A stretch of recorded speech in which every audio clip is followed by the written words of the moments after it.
এক হাদিসে রাসূল করিম সাল্লাল্লাহু আলাইহি ওয়াসাল্লাম বলেন,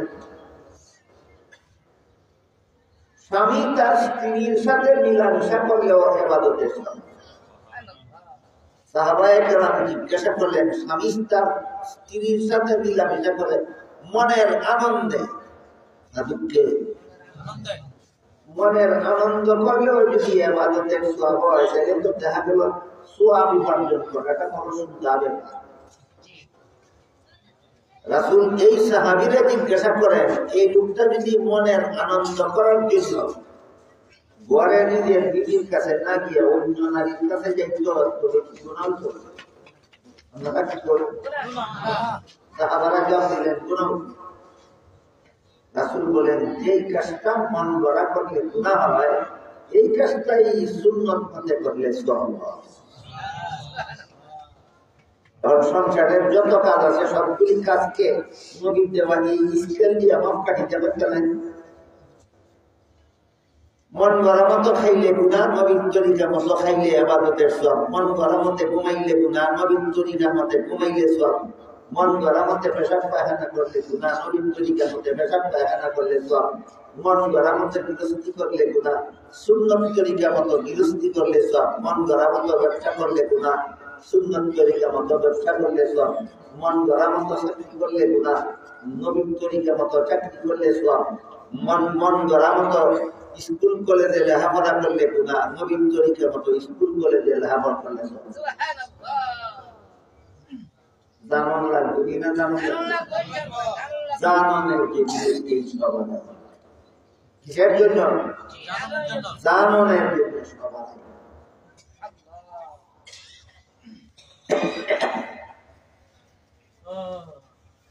এই জন্য রাসূল বলেন, তুমি যদি আলেমানা হইয়া থাকো, আলেমের ছাত্রও না হইয়া থাকো, তাহলে তুমি জীবনের সকল কাজ আলেমের কথা মতো করো। এখন বুঝলে বলেন, আলেমের কথা মতো কোন কোন কাজ করবো? হ্যাঁ, সকল কাজ আলেমের কথা মতো করো। তোমার সংসারের কোন কাজে তোমার জাহান্নামে নিতে পারবে না। সংসারের কাজ করেই তুমি ইবাদতের সওয়াব পাবে।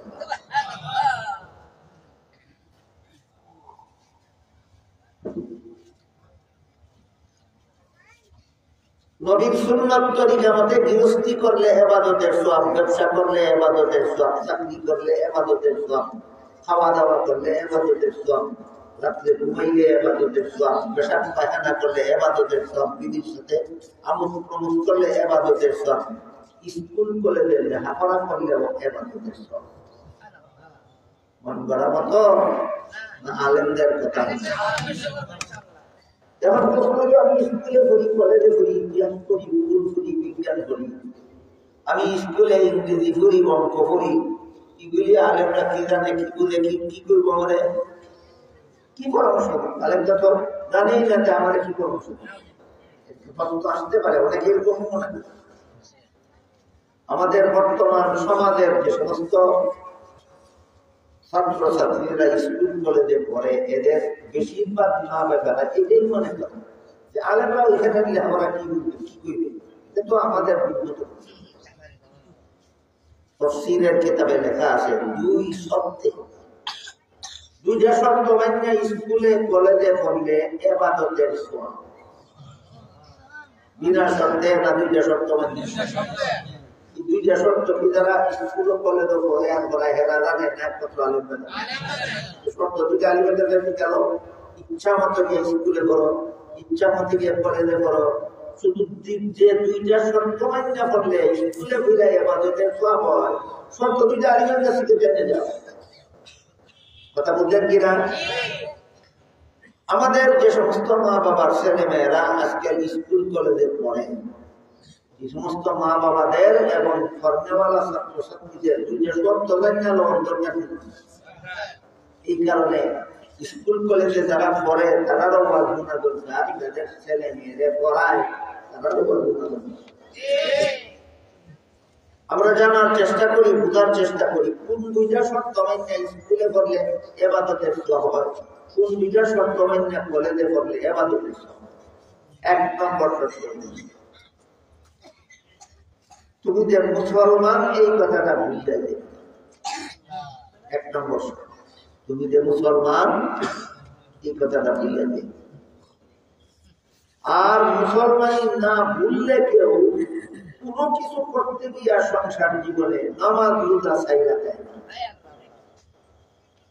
সহি শুদ্ধ কলেমা কালাম শিখবে, গোসল শিখবে, পাক নামাজ শিখবে, নামাজ বন্দেগী শিখবে, দৈনিক 5 বেলা নামাজটা ঠিক মতে পড়বে।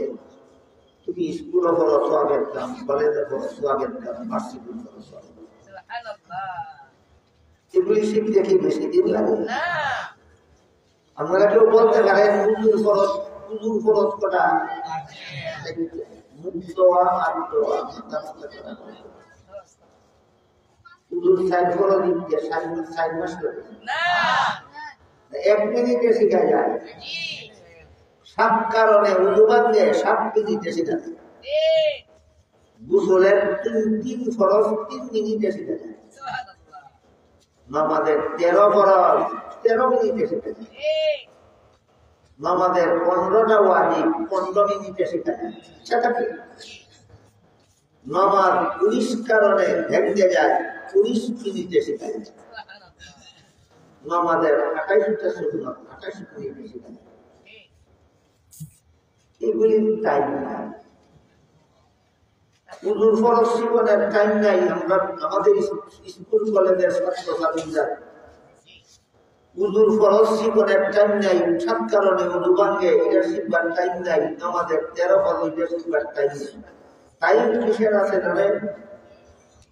সারা রাত না ঘুমাইয়া মোবাইল টিপনের টাইম আছে। মোবাইল কি মিনিট টিপে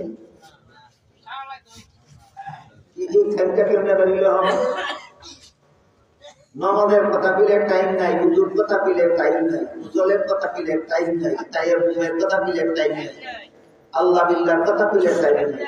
সামনে মোবাইল টিপার টাইমটাকে ভেবে নিল।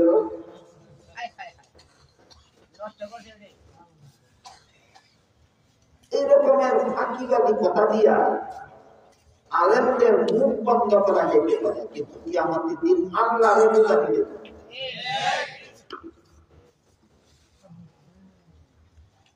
ল্যাব গায়ে দিয়া মাথা ডাকিয়া দেখেন চলে কখনটা মোবাইল টিপছিল আল্লাহ দেখেন।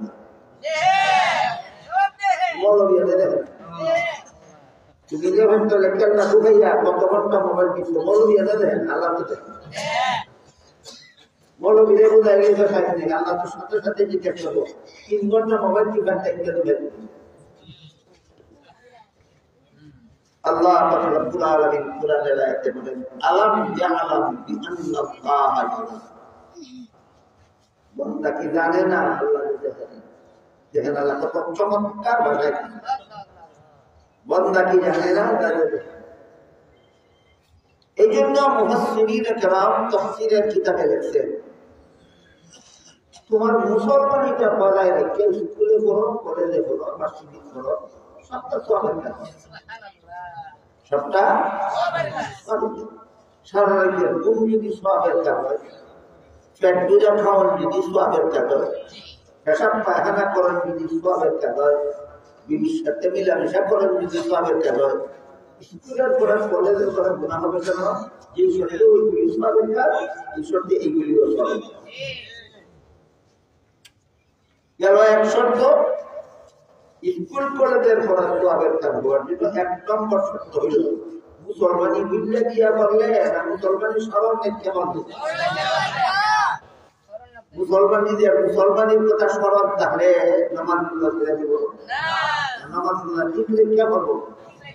এই জন্য আপনারা যারা নিজের ছেলে মেয়েদেরকে স্কুল কলেজে পড়ায় না, তারা মা বাবা না, আপনারা স্মরণ রাখতে হবে যে মুসলমানের ঠিক লিখে যদি আমাদের ছেলে মেয়েরা স্কুল কলেজে পড়ায় সব পাইবে। আর স্কুলে পড়াইয়া যদি ছেলে মেয়েরে বেনামাজি বানাই,